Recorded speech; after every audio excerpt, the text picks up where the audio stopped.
Yet another murder probe as a man is stabbed to death in Yellow Elder Gardens. And the transition to today's day could mark for telecommunications in the country. Those stories straight ahead in the Bahamas tonight. Now in HD.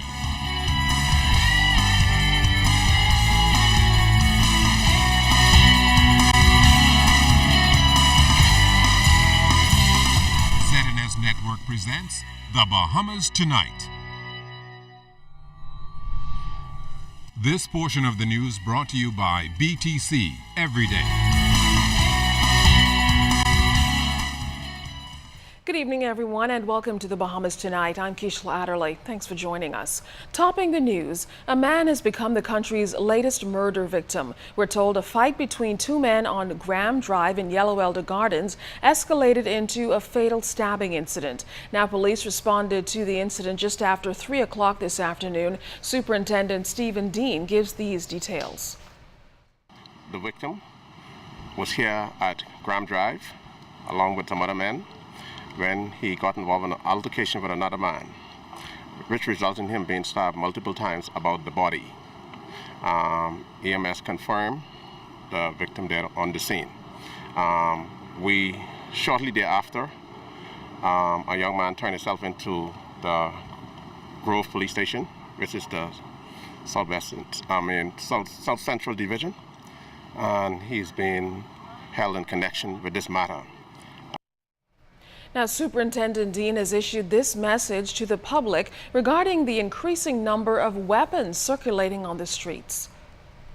We want to use this opportunity to continue to talk to our people who get involved, particularly in altercations, to try to resist the temptation of producing knives or resulting in stabbing incidents, because what we find in some of our young men, not thinking, sometimes they involve in alcohol, drugs, and as a result, they do some things that they regret later. We want to talk particularly to our parents, to talk to your young men, to get them involved in positive activities. Whether it's conflict resolution, we know we have to do more of it. We are asking our leaders, particularly our church leaders, our community leaders, to develop more conflict resolution-centered programs that can assist our young men.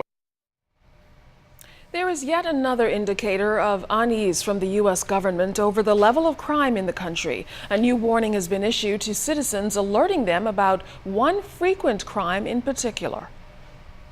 The United States Embassy has warned U.S. citizens to remain on heightened alert to avoid being victims of crime in the Bahamas.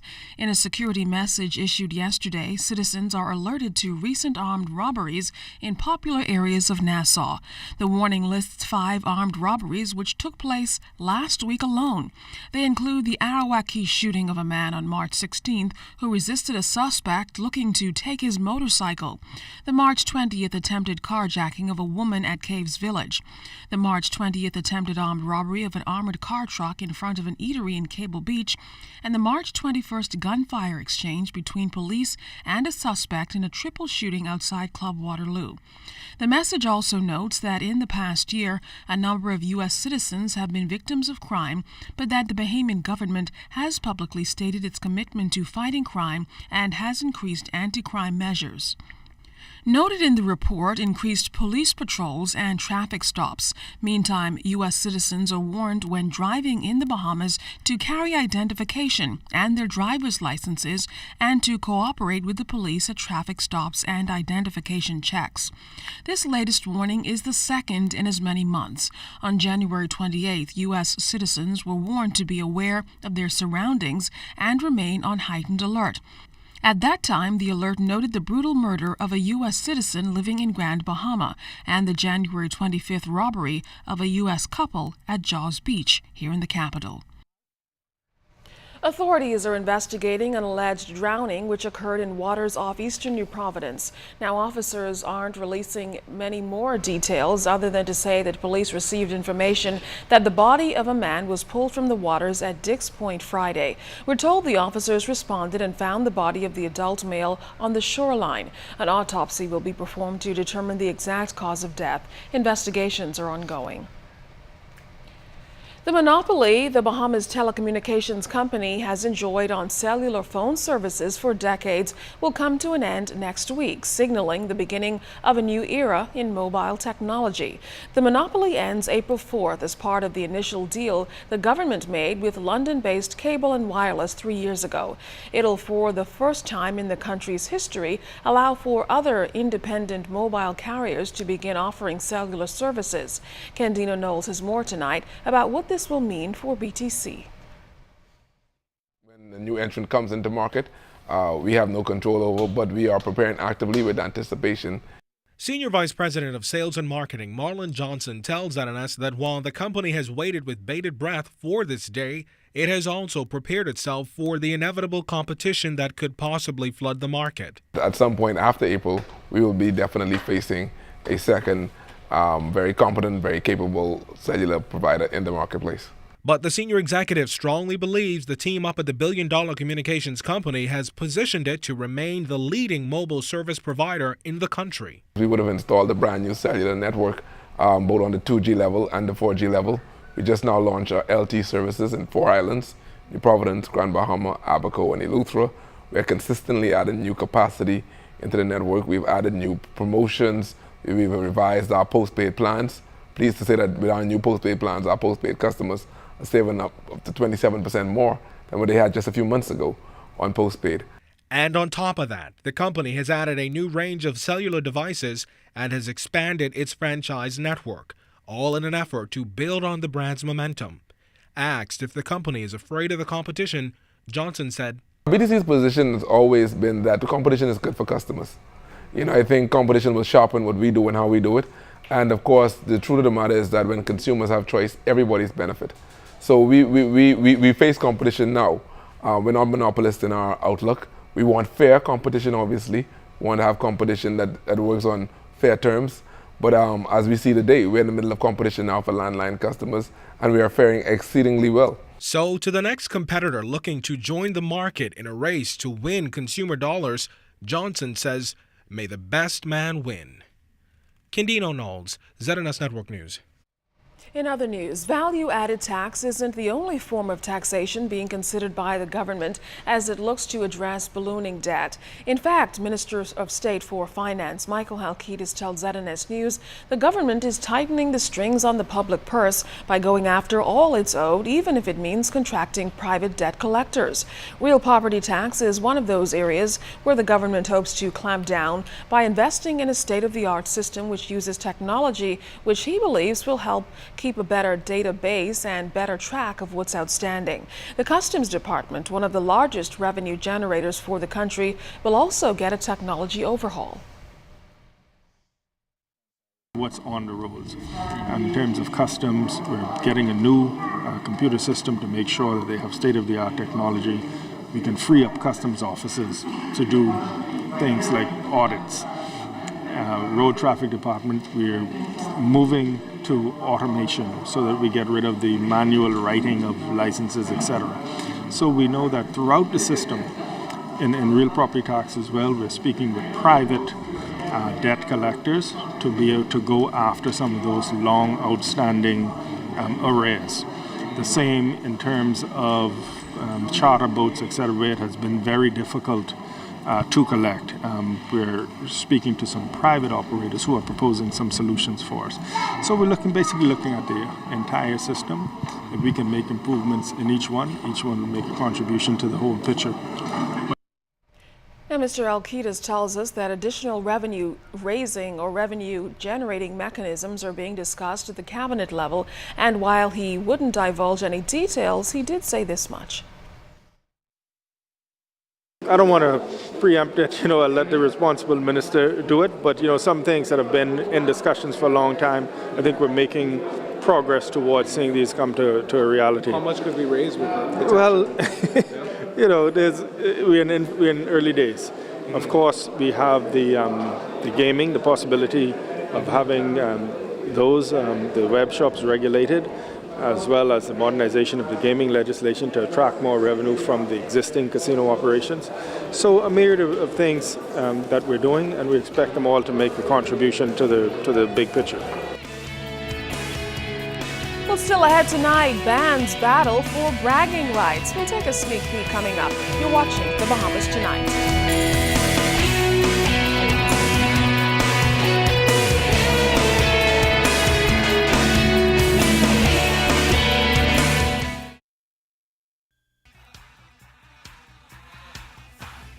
This portion of the news is brought to you by Sun Oil Limited, fueling growth for people.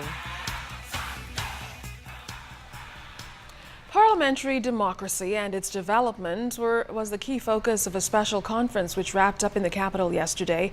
Representatives from various parliamentary bodies in the Commonwealth Parliamentary Association gathered here in the Capitol over the last 2 days to discuss ways to strengthen cooperation and build a more informed parliamentary system. Conclave delegates heard from a number of speakers, including opposition leader Dr. Hubert Minnis. He spoke to the need for national leaders to showcase a higher level of political maturity. An effective leader governs with respect for all. Part of growing as a forward-thinking nation intent on building a true democracy rests in our elected leaders' ability to exhibit political maturity. Maturity in how we conduct ourselves in the administration of public affairs. Maturity in the manner we deal with our colleagues and our political opponents. Only then will the electorate we are supposed to represent respect us and, most importantly, respect their fellow citizens. As leader of the official opposition, Dr. Minnis also called for more inclusion. This generation of political leaders, particularly those in governing majority, must put country first. The electorate is increasingly calling for their leaders, all of us, to cooperate on issues that neither political side can solve on their own. Some matters require us to lower the political temperature and close the political divide.